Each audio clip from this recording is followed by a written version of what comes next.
Selling a business, entity sale versus asset sale.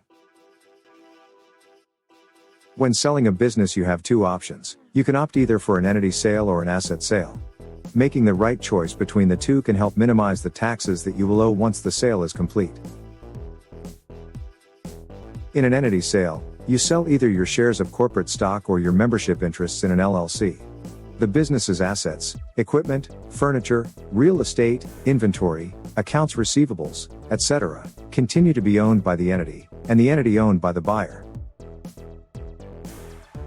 In an asset sale, your corporation or LLC sells its assets to the buyer and you continue to own the corporate stock or LLC membership interests. In this system, you still own the entity, although it could end up being worthless. The legal distinction between an asset sale and an entity sale is important, because it dictates how you will be taxed and how the buyer will write off the purchase on his or her tax return.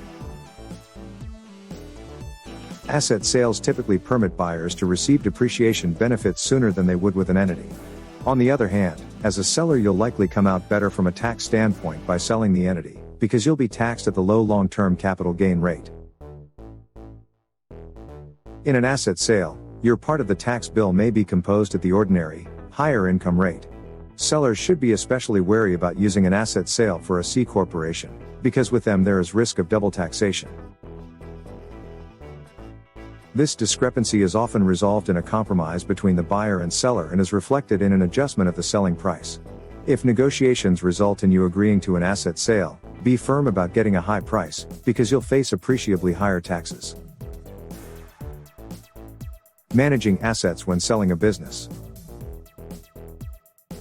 If you do agree to an asset sale, give careful thought to which assets you'll sell off with the company. As you prepare for the sale, remove unproductive or non-essential assets from the business. The buyer isn't likely to pay extra for them, and you may be better off selling these assets yourself. Valuable assets such as real estate or equipment and trademarks that you may want to retain and license back to the buyer can all become an important negotiation point. By retaining some number of the assets, you can lower the purchase price and make the business affordable to more buyers.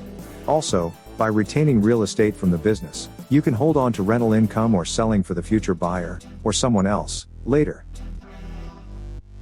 In the case of a sole proprietorship, you can simply retain ownership of those assets that you want to keep. You won't be taxed on any profits unless and until you sell them.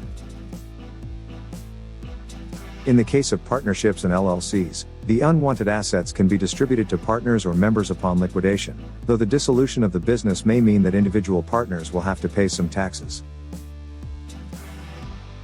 And if you're a corporation and want to remove assets from the business entity, you may have to purchase them at fair market value, with the corporation paying tax on any capital gains.